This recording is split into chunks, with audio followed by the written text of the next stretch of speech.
नमस्कार। आज हम लोग जानेंगे डॉक्टर भीमराव अंबेडकर के बारे में। आज हम लोग बाबा साहब की जीवनी के बारे में जानेंगे और हम लोग ये भी जानेंगे इनके समाज में और इनके जीवन का संघर्ष क्या है। इनकी शिक्षा के बारे में भी जानेंगे और इनके समाज के प्रति क्या योगदान है उसके बारे में भी जानते हैं। बाबा साहब का जन्म होता है 14 अप्रैल 1891 में। 14 अप्रैल में इनका जन्म होता है। अप्रैल 1891 में महाराष्ट्र के महू में इनका जन्म होता है।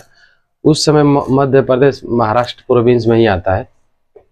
इनके पिताजी का नाम होता है रामजी सकपाल। रामजी सकपाल। रामजी सकपाल। माता जी का नाम होता है भीमाबाई। भीमाबाई।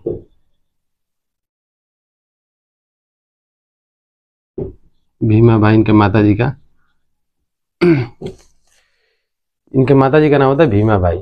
इनके पिताजी आर्मी में कार्यरत होते हैं, जिसके द्वारा इनको पढ़ने का अधिकार मिलता है, क्योंकि दलित जाति जो निम्न जाति के लोग होते हैं उनको पढ़ने का अधिकार नहीं होता है। उस समय भी बहुत सोर्स लगाना पड़ता है इनके पिताजी को। अंग्रेजों के सामने बहुत ज़्यादा रिक्वेस्ट किया जाता है इनके द्वारा कि हमारे बेटे को भी पढ़ाया जाए।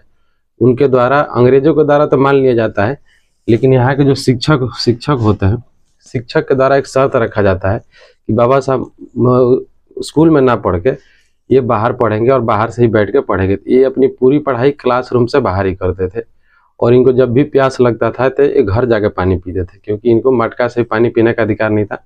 दलित जाति के साथ बहुत ज़्यादा भेदभाव होता था उस समय। यह महाराष्ट्र में सबसे ज़्यादा छुआछूत देखा जाता है, क्योंकि वहाँ के जो दलित जाति के लोग थे उनके पैर में काला धागा बांध दिया जाता था और पैर थूकने के लिए मटका पीछे लगा दिया जाता था, झाड़ू बांध दिया जाता था। अन्य प्रकार की समस्याएं थी। क्या होता है, डॉक्टर बाबा साहब अम्बेडकर एक बार जाते हैं बाल कटवाने, तो वहाँ का जो नाई होते हैं, नाई बाल काट रहे होते हैं भैंस का, और ये बाबा साहब बोलते हैं कि हमारा भी बाल काट दो, तो वो बोलते हैं कि नहीं, हम तुम्हारा बाल नहीं काटेंगे। उसके द्वारा भी ये समाज के प्रति इनका ये धक्का लगता है और फिर ये सोचते हैं कि हम कुछ ऐसा करें जिससे हम इसको बदल दें। और भी सारी कहानियां हैं। जैसे बाबा साहब के बारे में एक चीज़ और कहा जाता है, कुछ इतिहासकार हैं, इतिहासकारों के द्वारा कहा जाता है, आरोप लगाया जाता है कि डॉक्टर भीमराव अम्बेडकर कभी जेल नहीं गए। क्रांति के समय डॉक्टर अम्बेडकर कभी जेल नहीं गए। तो डॉक्टर अम्बेडकर, एक बहुत बड़ा तर्क दिया जाता है, जो अम्बेडकर हैं, अम्बेडकर ये बोल रहे हैं, अम्बेडकर साहब ये बोल रहे हैं कि आप लोग जिस आज़ादी की बात कर रहे हो, आप तो 15% स्वर्ण लोग हैं, उच्च जाति के लोग हैं, उनकी आज़ादी की बात कर रहे हो। आप हो 15%। आप जिस आज़ादी की मांग कर रहे हो वो 15%। इसमें सभी महिला, इसमें महिला नहीं है, इसमें महिला नहीं है। तो अम्बेडकर ये बोल रहे हैं कि आप 15% आज़ादी मांग रहे हो और इसमें भी महिला का अधिकार नहीं दे रहे हो, तो हम इस आज़ादी का क्या करेंगे।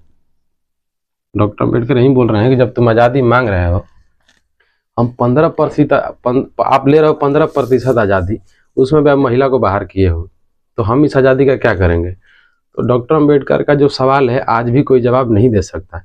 डॉक्टर अम्बेडकर 85% की बात करते हैं। डॉक्टर अम्बेडकर हमेशा ये कहते हैं कि हम इसका नहीं, हम इसका बात करेंगे, तो हमेशा 85% लोग के बारे में बात करते हैं।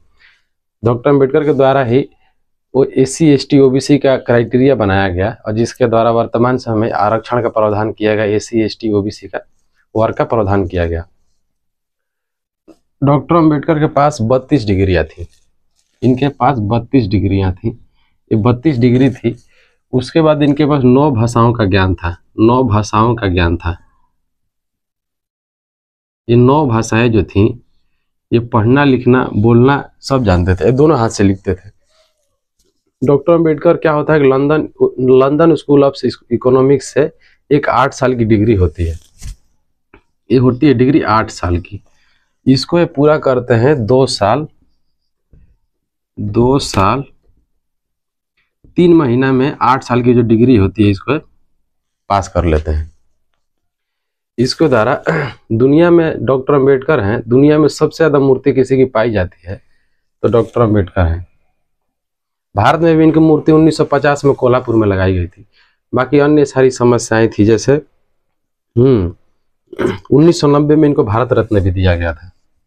1990 में मरणोपरांत दिया गया था, इनको भारत रत्न दिया गया था 1990 में, भारत रत्न।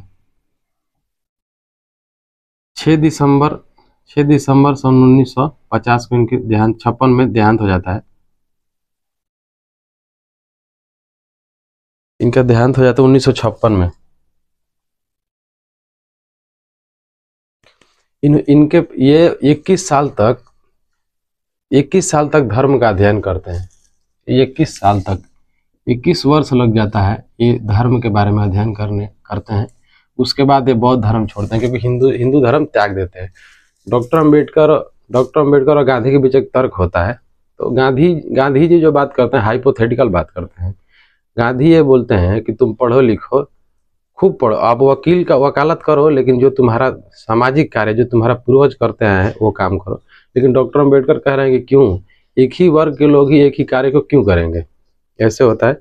फिर कुछ समय आता है, गांधी अंबेडकर के बीच पुनः पैक्ट किया जाता है, जिसके द्वारा आरक्षण का प्रावधान किया जाता है। डॉक्टर अंबेडकर पृथक निर्वाचन मांगते हैं, गांधी जी द्वारा संयुक्त निर्वाचन का प्रावधान किया जाता है।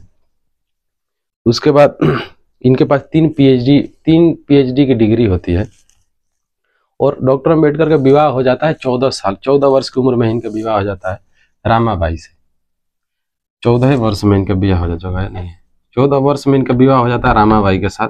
फिर उनका देहांत हो जाता है 37 वर्ष में, उनका देहांत हो जाता है 1935 में, उनका देहांत हो जाता है। उनके सारे बच्चे भी मर जाते हैं।